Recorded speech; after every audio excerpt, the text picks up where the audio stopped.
Hi friends, welcome back to Faith and Arrow Homestead. My name is Jaylee and we've been talking a lot about preparedness on this channel lately, and we are going to talk about that a little bit more today. So this was originally just going to be an Azure haul, but I have a few other items in here that I'm going to talk about as well. So instead I'm going to call this a preparedness haul, because these items, although certainly will be used regularly, and we'll talk about that in a second, I did purchase these things with preparedness in mind.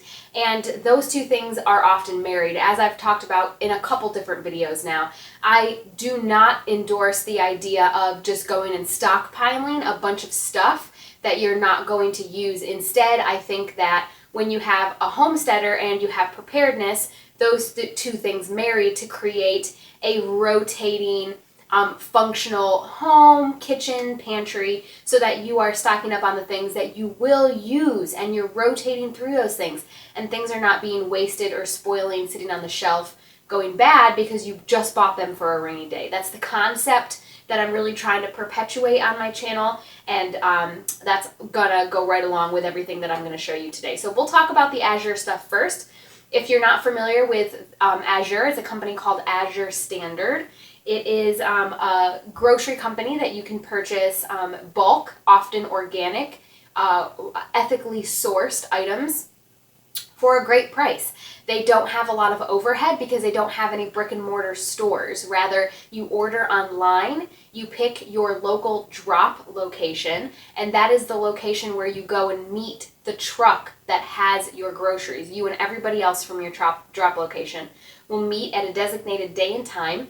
The truck, it's a big 16-wheeler or whatever, and everybody helps unload everybody's stuff off of the truck. It's got your name on it, and you set them. My drop location does clipboards, so you'll find the clipboard with the person's name and you'll set it down at their clipboard, and that's how you get your groceries. And they're able to get you these really well-sourced items at an affordable price because there's very little overhead. I mean, you're doing a lot of the work yourself.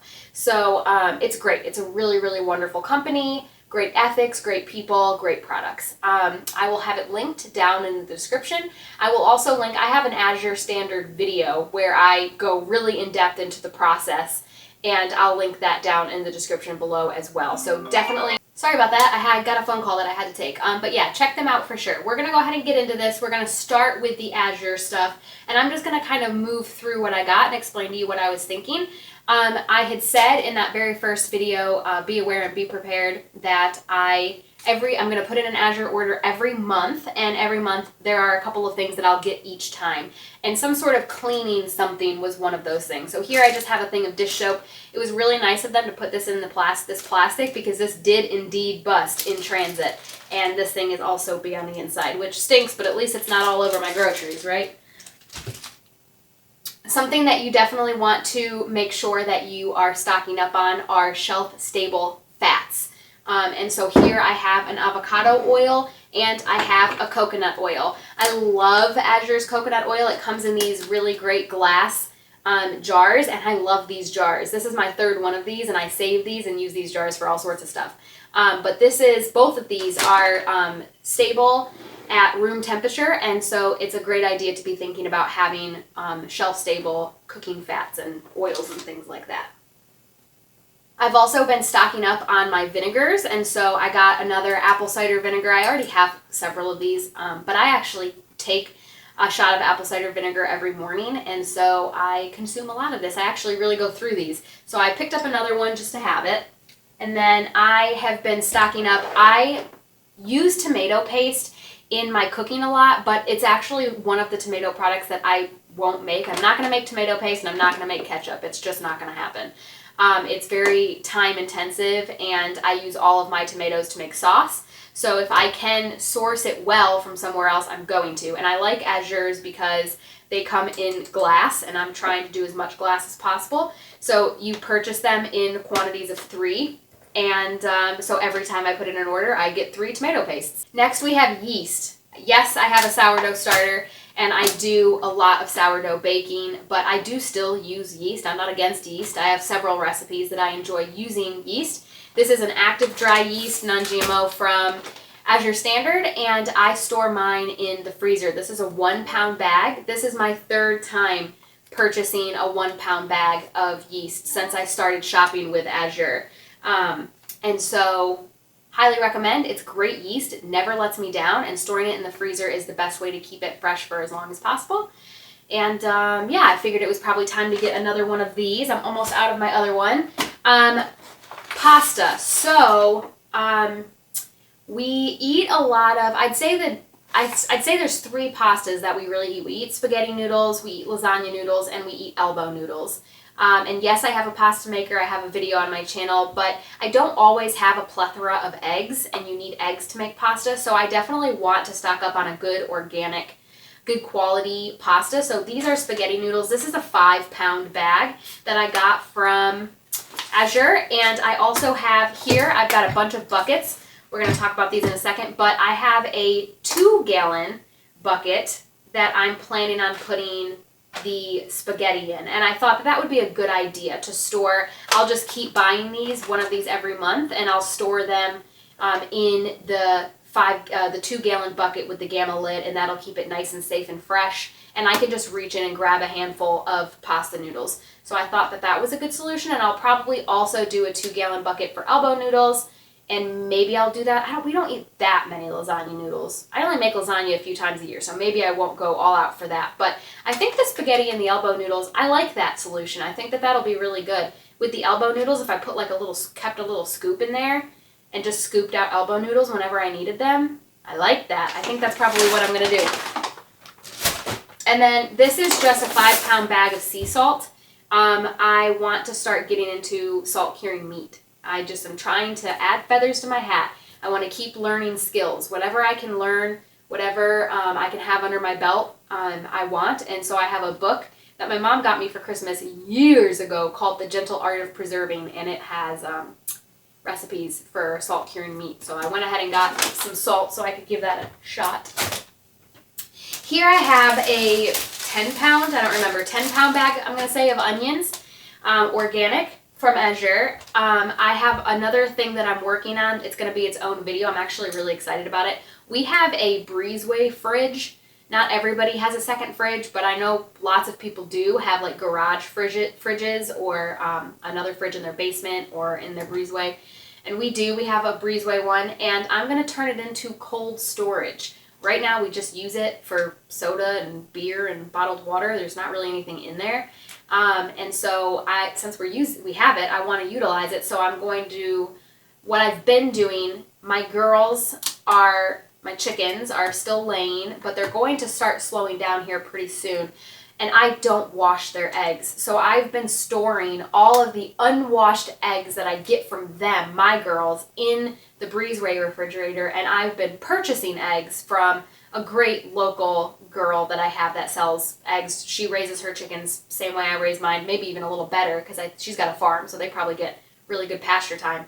She washes her eggs though, so I've been buying hers and eating them and keeping mine in the fridge, because unwashed fresh chicken eggs can stay in the fridge for like 3 to 6 months. I've seen 3 months, I've seen 6 months. So yeah, that will help us be in eggs over the winter time. And but they'll be out of my way. They'll be in the breezeway fridge. But anyway, I say all of that to say I'm also storing onions and carrots and potatoes and my cabbages and things like that that do better in cold storage. So I've just been stocking up. I bought a big bag of onions. I'll buy another one, and I also get, my local grocery store has a great deal on a 5 pound bag of organic carrots for super cheap. So I buy that occasionally, and I'm just stashing it out in my cold storage breezeway refrigerator. So I'm just trying to, I hope you guys have been able to tell by now, especially if you're somebody who's been watching. If you followed me from the Be Aware, Be Prepared video and you've been seeing all of my stuff that's come out, I hope you see that I'm trying to be intentional. I'm not just winging it. Like, I'm trying to be like, how can I do this and be smart about it? And that's what I encourage for you guys too. So here I have 12 8-ounce things of butter. Butter's the other one that I've been trying to really stock up on. And I know so many of you have been telling me to can it. Maybe I'll get to that. But in the meantime, this is a great butter. It is organic, salted, European style. It's a great butter. It's really, really yummy. I do get butter from a local farm. Well, I make butter from the cream off of the milk that I get from a local farm. And I use that. That's what I've been using regularly. I keep it in the fridge. I get raw milk every other Tuesday, and I will skim the cream as I use it and put it into containers. And then that Tuesday I'll make butter with it right before I get my new milk. And I'll use that butter. I'll keep it in the fridge and I'll use it. So it's cool because that's the butter that I'm actively going through. So all of this butter that I get from Azure just goes down into my freezer. So I've got quite a bit down there at this point, and that's great because back last year I quit my hospital job and my income, drastically decreased. And I was following the Lord, I was being obedient, but it definitely caused some very, very, very tight times.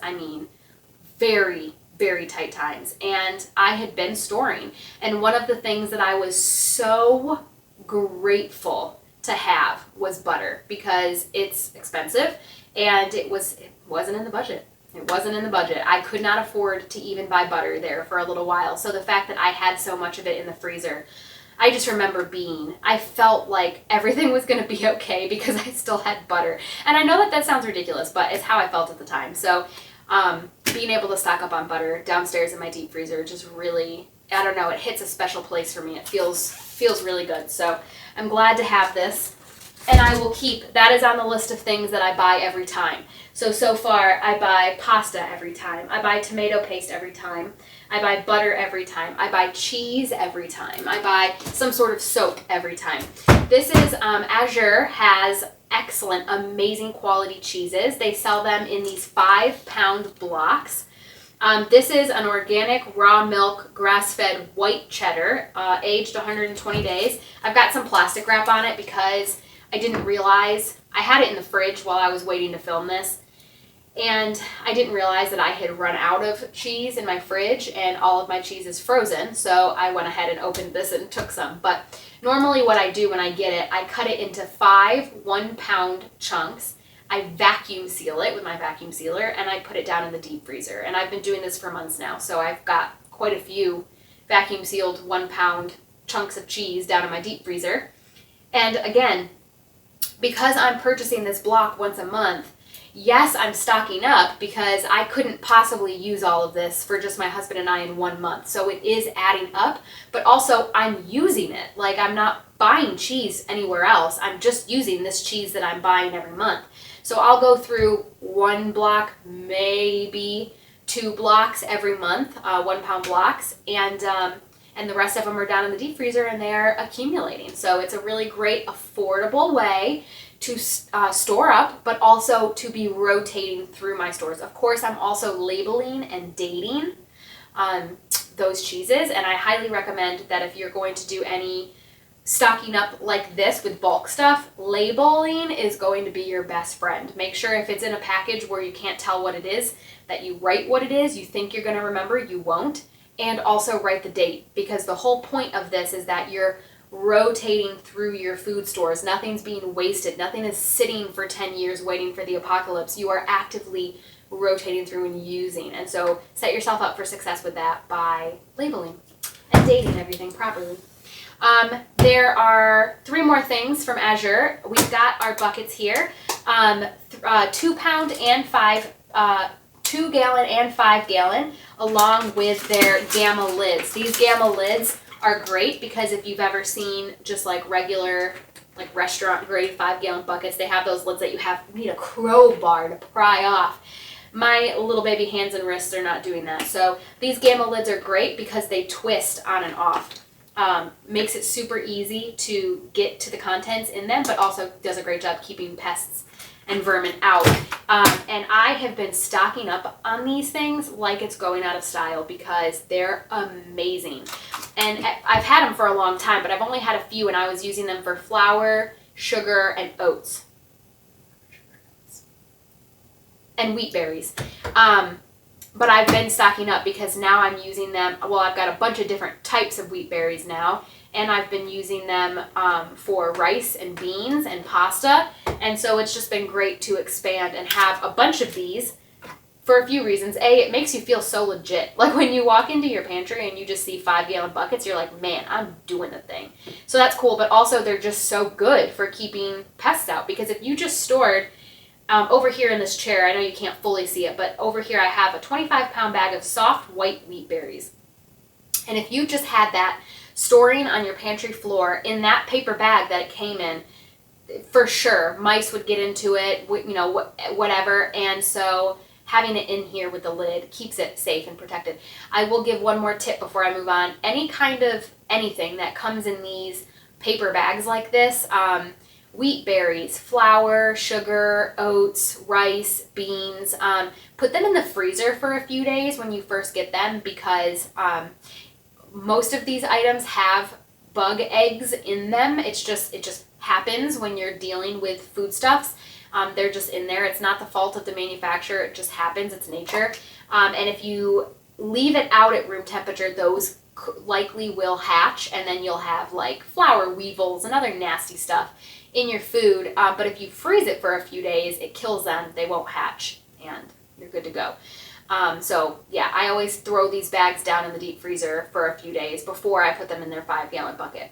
So there's that. And then, okay, so soft white wheat berries, the buckets, and then the last thing, which I have to show you kind of in an odd way, is salt. And guys, I have been so excited to purchase this, but I had to wait. I couldn't do it last month because this is a really expensive one. I'm trying to do this in a cost-effective way, because I've told you guys time and again that we are not going to be afraid. We're not going to do things out of fear. We're going to be really intentional and thoughtful about this. And so I'm not just panic buying everything. I'm making a plan, and I'm being very careful to execute it in the way that I said I was going to. So this bag of salt was $78, and I couldn't afford it last time. So I waited until this time, and I was able to purchase it and afford it. This is a 25-pound bag of Redmond real salt, baby. I'm so excited about this. But the bag is broken, so I had to throw it in this little cardboard box that I had sitting in the breezeway when my husband brought it in, because precious salt was just spilling out on the ground. And I said, absolutely not. So I am a big Redmond real salt fan. I use it in my cooking. I put it in my water, my baking, my sourdough bread. I am just a real big Redmond real salt fan. Table salt, iodized table salt that you get at the grocery store, is Garbaggio. Not good for you. It's worthless, really. So this has, it's amazing. On their website, they've got a page where they do regular testing. So they tell you like what minerals are found in it and in what quantities. And it's just such a great, great product. So salt is a very important prep, because you have to have salt. Like, you need salt to live. And that's why if you guys are in this health sphere, you may have started to hear that just drinking plain water actually isn't great for you. It's because it reduces the sodium in your body and can actually lead to issues. And so I put salt in my water to help keep my sodium up. And yeah, you need it. It's essential for life. I can't remember the science behind it. It has some function in the body. I don't remember what it is, but it does. You can look it up. Salt is important. You'll die without it. So it's also tasty. Like, if I'm in an emergency situation and I'm trying to be a homemaker when there aren't things on the shelf and it gets really, really bad, I want to still be able to put salt in my food because it helps it taste good. So, you know, we're not just surviving, we're thriving, and having a huge bag of salt like this will last me. This is probably a year supply of salt for me. Probably a year, I'd say. I don't think any more than a year, because I use a lot of salt. So yeah, having this is amazing. It makes me feel so much better to have it. I'm going to put it in one of my buckets, and I'm really excited about it. All right. Ignore this. This is just regular summertime dining room table stuff. Some peppers from the garden and whatnot. Batteries. Oh. I asked my husband to please get us some batteries. He got us this huge pack of AAA and this big pack of AA from Amazon. These are Amazon Basics batteries. He got a good deal on them. I also want some of the bigger batteries too, so I'll ask him to please get some of those as well. But again, I'm trying to think of things that would be useful to have on hand, both from a just we need them standpoint, but also from a bartering standpoint. And batteries are a good item to me because we'll use them. And again, I'm trying to rotate through the stuff that I'm bringing in the house. So we have lots of items that we use that take batteries, and so these aren't going to just sit for years and years and years and years and not get used. This is actually the third time since we've lived in this house that we've bought batteries. So they will get used, and I figure with the current climate, let's go ahead and stock up on them. And here we have, this is my order from 4 Jars Canning. If you missed that video, I put a video up August 16th, 17th, because 4 Jars was having a sale, and when the sale ended, I changed the video to private. So you may not have caught that one. I think it ended up getting like 500 views. So if you have caught it, I am, part of my intentionality is thinking, okay, when COVID happened, what was I lacking? What was missing from the shelves that I wanted and couldn't have? And one of them was canning jar lids. I've got quite a few canning jars. I think probably at this point more than I could really realistically go through. I will still buy them if I feel like I need them, but I really need canning lids because you're not supposed to reuse them. Come at me in the comments. In an emergency situation, I can't say that I wouldn't reuse my canning lids, but normal good practice is you're not supposed to reuse them because it can hinder a proper seal. So I wanted more canning lids. So 4 Jars was having a sale, and I purchased 400 canning lids. I'm sharing these with my mom. She went in on it with me.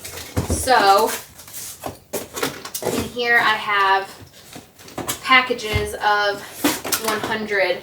I've got 4 of these packages of canning lids from 4 Jars. 4 Jars is just another company that you can buy lids from. The reason that I went ahead and did it was because I have a few YouTubers that I really trust, and I value their opinion, and I trust the products that they share, and they use these. Jessica from 3 Rivers Homestead is one of them. She is feeding she's got like 10 kids. So if she's canning with these, then I trust her. And it was an awesome deal. I got 400 lids and this pack of vacuum sealer bags for my vacuum sealer for $100. So yeah, happy to have these because again, that was one of the items that went missing from the shelves during COVID. You couldn't really find canning supplies because everybody was canning. And I don't want to be one of those people that can't put up the bounty from my garden because I can't find lids. So it made me feel better to get these and have them. And again, we will use them. And they're not going to expire. So do you see the theme here? Are you picking up on that?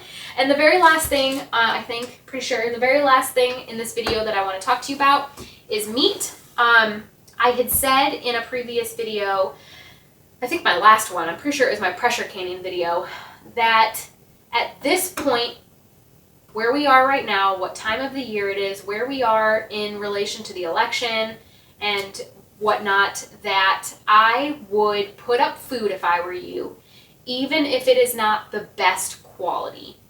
Which I have to point that out because in the past on this channel I have said definitely value quality over quantity. I've said that before. But if you are making food from scratch, even if you're not using the best quality whole ingredients, it's still better than purchasing the processed alternative at the grocery store. For example, if you're using conventional ground beef to can homemade chili, that's still better than buying the aluminum cans of chili, right? There's good, better, best. And best would be canning it and using organic pasture-raised beef from a local farm. That's ideal, right? But I understand that that's not necessarily practical for everybody right now because of price. And that's what I keep hearing. That's the feedback that I'm receiving from so many of you, is that this all sounds great, but we can't afford any of it. And if you ask me, that's by design. But we have to do the absolute best that we can, and we can't not care about this. So anywhere that you can fit any of this into your budget, I recommend giving it a shot. We are not rolling in the money over here. Let me tell you, it is tight. And it is by the grace of God and by taking very slow bites that I'm able to make the progress that you're seeing me make. So with all of that being said, I am trying to get pregnant, and I still am in a season of life where I need to care about the quality of the food that I'm eating. And also, I want to support local farms. So how do I marry those things? How do I feel that, but also do it on a budget? And the answer to that is do it slowly. So here, can you see it? Yes. Here, this is 10 pounds of really, really good organic pasture-raised ground beef from a local farm. I'm purchasing this to pressure can chili and sloppy joe. That means that I'm going to make chili and make sloppy joe, and I'm going to pressure can it so that it is shelf stable. It was $100 to get 10 of these 1 pound things of organic pasture-raised ground beef. That's a lot of money, I realize. I purchase from that farm, it's the same farm that I get the raw milk from, twice a month. Once every 2 weeks, every other Tuesday, I get that milk. They have a great online website where you can go and order other things from the farm. Meat, other dairy products, baked goods. They do some bulk supply selling, things like that. And so once a month, once in those 2 times a month that I get stuff from them, I've been ordering meat. It's a small enough bite that I'm able to fit it in the budget, right? That's $100 a month that I'm spending in extra meat, and I'm able to make progress towards having shelf-stable protein. And it is small enough of a task that I don't feel overwhelmed by it on top of all the other things that I'm doing, because this will be a day of pressure canning. This will be at least several hours of me being in the kitchen preparing these, pressure canning them, and whatnot. And so if I went and purchased half a cow, like I had said before that I wanted to, I would feel very urgent, very anxious that I would need to hurry up and process it and get it canned. And in this way, it's a smaller, more manageable task. And the other thing that goes along with that is I have said now that I don't want to have half a cow or whatever in my deep freezer without having an alternative power source, because if the power went out and I did not have a generator to power my deep freezer, I'd lose everything in it, and I'm not comfortable having hundreds of dollars worth of really good quality meat in there to lose if that happened. So currently, if I lost power today, I have 10 pounds of ground beef, $100 that I would lose, which would suck, but it would not suck as much as losing $700 worth of, steaks and ground beef and everything. So I'm just really trying to think through this. I'm trying to be very intentional. I'm trying to make decisions in a way that suit my family, my budget, my time, my the things that are really standing out to me as being very important. And food is one of those things right now.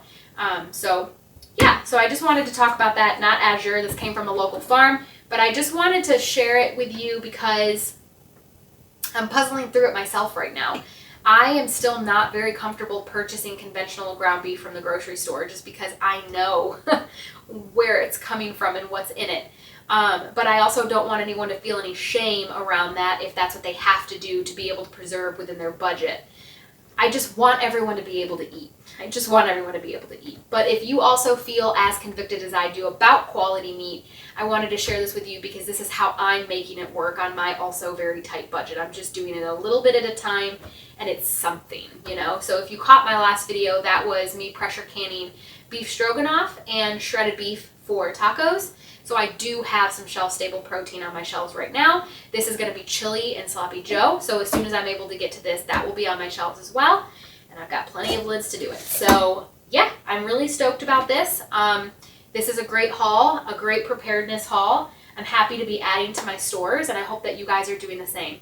If you have any questions or have any other products that you think that I should be adding, I am purchasing, I've already started my Azure order for the month of September, and I'm getting Whispering Willow Farm. I watched her Azure haul, Jill, and she's been getting 25-pound bags of jasmine rice, and I was like, yes, I'm adding that to the list. So I'll be getting a big bag of rice next month. I've already been doing beans. And I'm just continuing to tick them off. I'm still working on a generator, and I'm still working on water. I haven't made decisions on those yet. I'm not feeling as urgent about those, and I'm trying very hard to listen to the spirit and be obedient. I don't think I'm meant to tackle all of this at once. I'm feeling very urgent about the food, so that's where I'm focusing my time and money right now. And as soon as I feel that urgency surrounding water and electricity, then I will start pursuing that more seriously. It's in my mind, I'm researching, I'm thinking about it, but I haven't felt compelled to pull the trigger on that yet. So yeah, I'll continue to bring this stuff to you guys as I am also doing it. So thanks so much. Subscribe if you haven't, and if you're interested in this kind of content, and I can't wait to see you in my next video. Have faith and keep moving forward. Bye.